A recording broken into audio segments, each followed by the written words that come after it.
ಇವತ್ತು ಯಾವ 1ನೇ ತಾರೀಕಿನಂದು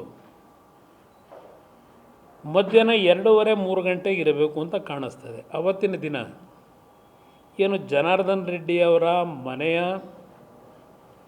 2 ಕಾಂಪೌಂಡ್ಗಳಿದೆ ಅಂತಕ್ಕಂಥದ್ದನ್ನು ಹೇಳ್ತಾರೆ. ನಾನೇನಲ್ಲಿ ಸ್ಥಳ ಪರಿಶೀಲನೆ ಮಾಡಲಿಕ್ಕೆ ಹೋಗಿಲ್ಲ. ಅವರ ವಾಸಸ್ಥಳದ ಪರಿಮಿತಿ ಒಳಗೆ ಒಂದು ಬ್ಯಾನರ್ನ ಕಟ್ಟಿದ್ರು ಅಂತ ಹೇಳಿ,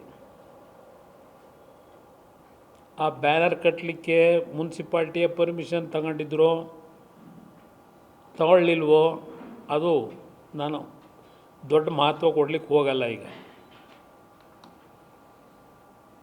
ಜನಾರ್ದನ್ ರೆಡ್ಡಿ ಪ್ರಥಮವಾಗಿ ಅವರ ಮನೆ ಹತ್ರ ಹಾಕಿದಂಥ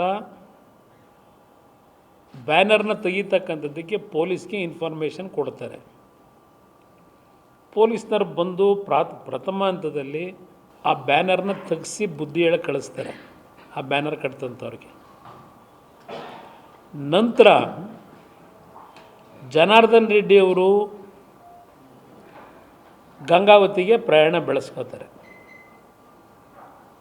ಗಂಗಾವತಿಗೆ ಅವರು ಆ ಕಡೆ ಹೋದ ಮೇಲೆ ಅಲ್ಲಿಯ ಶಾಸಕರ ಒಬ್ಬ ಬೆಂಬಲಿಗ ಸತೀಶ್ ರೆಡ್ಡಿ ಅಂತೇಳಿ ಮಾಧ್ಯಮದಲ್ಲಿ ಗಮನಿಸಿದ್ದೀನಿ.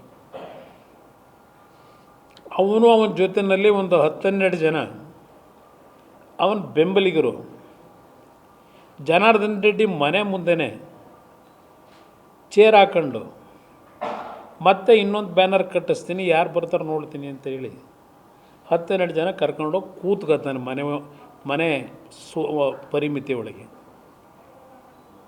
ನಾನು ಸರ್ಕಾರಕ್ಕೆ ಕೇಳ್ತೀನಿ, ಆ ವ್ಯಕ್ತಿಯ ಜನಾರ್ದನ್ ರೆಡ್ಡಿ ಮನೆ ಹತ್ರ ಮನೆ ಕಾಂಪೌಂಡ್ ಹತ್ರವೇ ಹೋಗಿ ಗೇಟ್ ಹತ್ರ ಹಾಕೊಂಡು ಕೂತಾಗ ಅದು ಟ್ರೆಸ್ಪಾಸ್ ಅಲ್ವೋ? ಇನ್ನೊಬ್ಬರು ಮನೆ ಮುಂದೆ ಅವರಿಗೆ ಡಿಸ್ಟರ್ಬ್ ಮಾಡಿ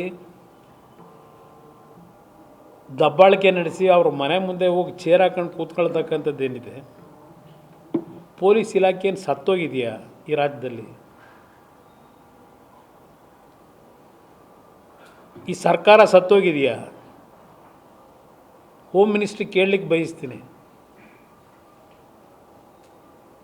ನಿಮ್ಮ ಅಂದಚಂದದ ಮಾತು ಬಿಡಿ, ಅದರಿಂದ ಇಲಾಖೆ ನಡೆಸಲಿಕ್ಕಾಗಲ್ಲ. ನಿಮ್ಮ ಹೇಳಿಕೆಗಳನ್ನು ಗಮನಿಸಿದ್ದೀನಿ ನಾನು. ಇಲ್ಲಿ 10-12 ಜನ ಇದ್ದಾಗ ಪೊಲೀಸ್ ಇಲಾಖೆ ಸತ್ತೋಗಿತ್ತ ಅಲ್ಲಿಂದ ಅವ್ರನ್ನ ಖಾಲಿ ಮಾಡಿಸ್ಲಿಕ್ಕೆ? ಈ ವಿಷಯ ಗೊತ್ತಾಗಿ ಜನಾರ್ದನ್ ರೆಡ್ಡಿ ಗಂಗಾವತಿಯಿಂದ ಶ್ರೀರಾಮುಲುಗೆ ಫೋನ್ ಮಾಡ್ತಾರೆ. ನನ್ನ ಮನೆ ಮುಂದೆ ಬಂದು ಗಲಭೆ ನಡೀತಕ್ಕಂಥದ್ದಕ್ಕೆ ಹೊರಟಿದ್ದಾರೆ, ಸ್ವಲ್ಪ ತಾವು ನಮ್ಮ ಮನೆ ಹತ್ರ ಹೋಗಿ ಸ್ವಲ್ಪ ನೀವು ಏನಾಗಿದೆ ಗಮನಿಸಬೇಕು ಅಂತೇಳಿ ರಿಕ್ವೆಸ್ಟ್ ಮಾಡ್ತಾರೆ. ಅದರ ಹಿನ್ನೆಲೆಯಲ್ಲಿ ಶ್ರೀರಾಮುಲು ಬಹುಶಃ ಅವ್ರ ಕಾರ್ಯಕರ್ತರಿಗೆ ಫೋನ್ಗಳು ಮಾಡಿ ಅವ್ರ ಗಮನ ಸೆಳೆದಾಗ ಅವ್ರ ಕಾರ್ಯಕರ್ತರು ಅಸೆಂಬಲ್ ಆಗೋಕ್ಕೆ ಶುರುವಾಗ್ತಾರೆ. ಇದು ಪ್ರಾರಂಭ ಆದಂಥದ್ದು. ಈ ಪ್ರಾರಂಭಿಕ ಹಂತದಲ್ಲೇ